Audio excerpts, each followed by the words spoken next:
Hey there, everybody. This is me, Bizarre Survival. And today, I guess Israel denied the entry to their country to Omar and Talab, after Trump's call to block them. Um, it's reported by the New York Times.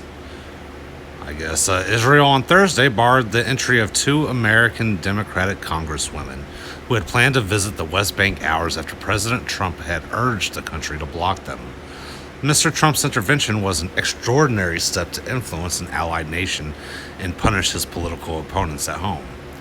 The two Congresswomen representatives, Rashida Tlaib of Michigan and Ilhan Omar of Minnesota, both freshmen, and are the first two Muslim women elected to Congress.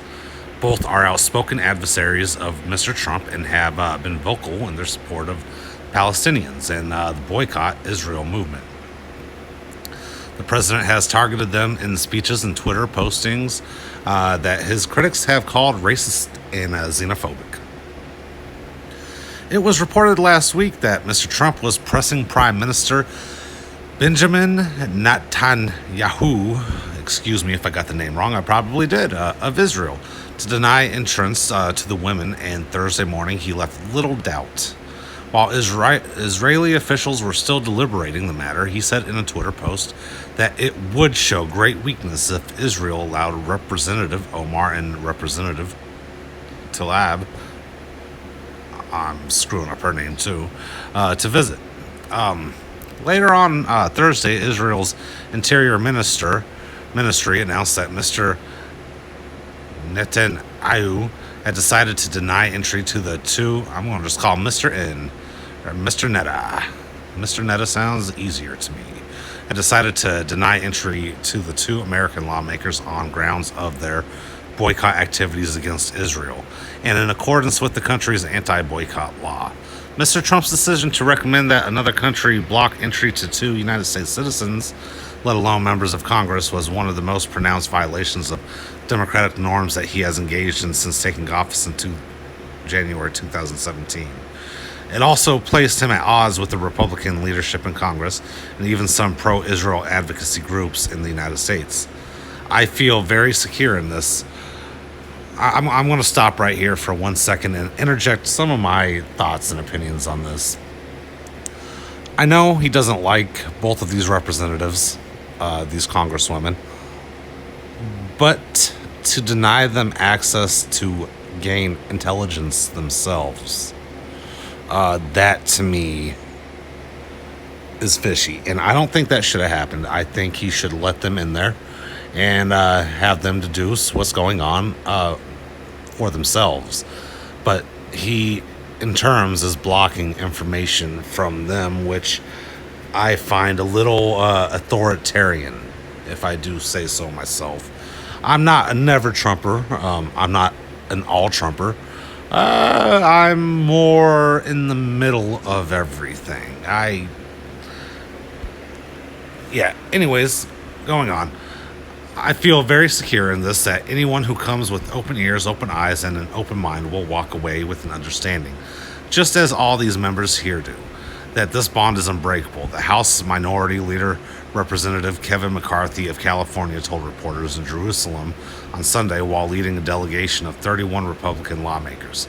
I think all should come. Speaking at a joint news conference with Mr. McCarthy, Representative Steny Hoyer, the House Majority Leader who was heading a delegation to Israel of 41 Democratic representatives, agreed.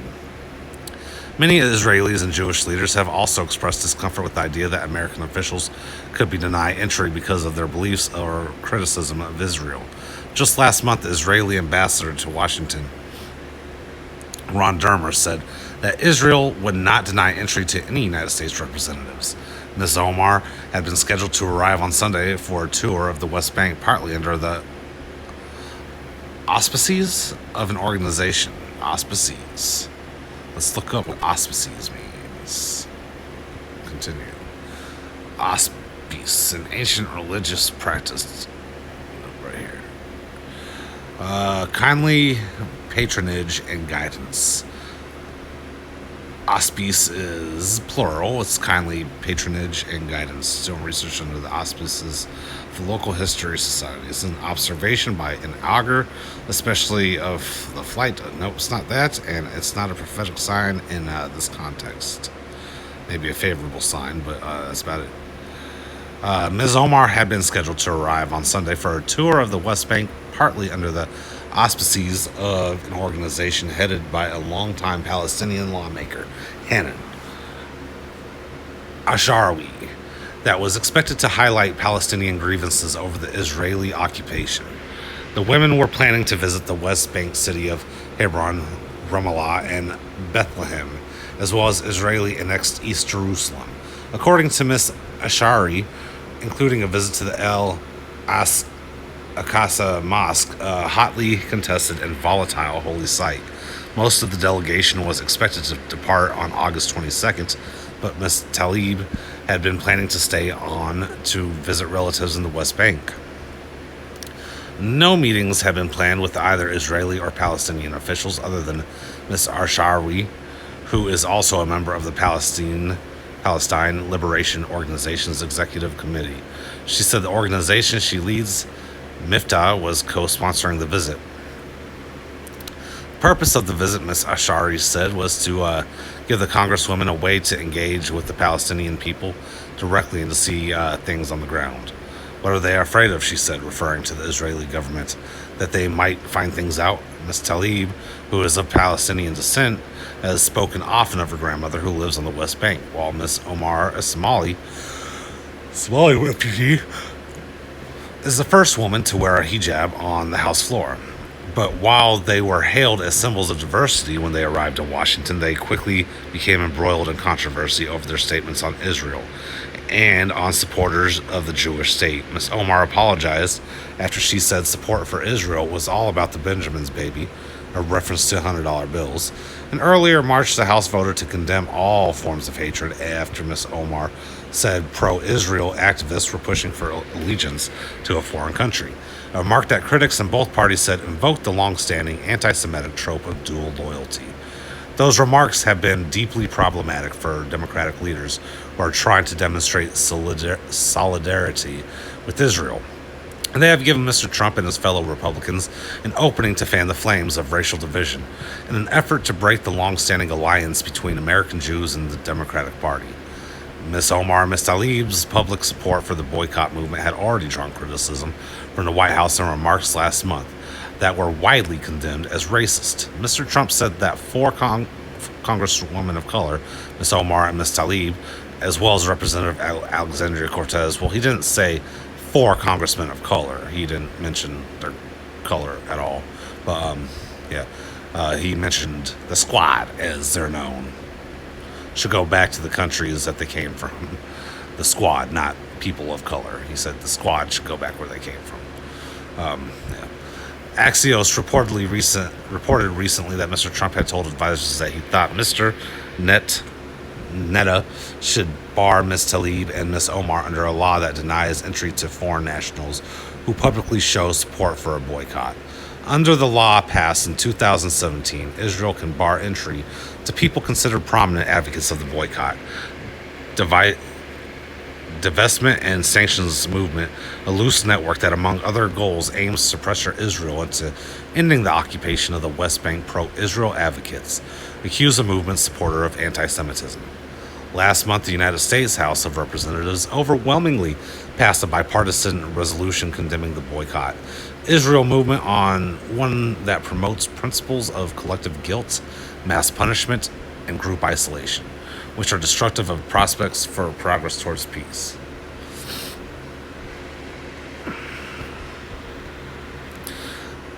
Mr. Netta, for his part, is in the middle of a tight election campaign, and some analysis say he can ill afford to appear weak when dealing with the high-profile critics of Israeli policies. At the same time, he is involved in a high-wire act of trying to balance Israel's ties with the Democrats and his close embrace of and support from Mr. Trump.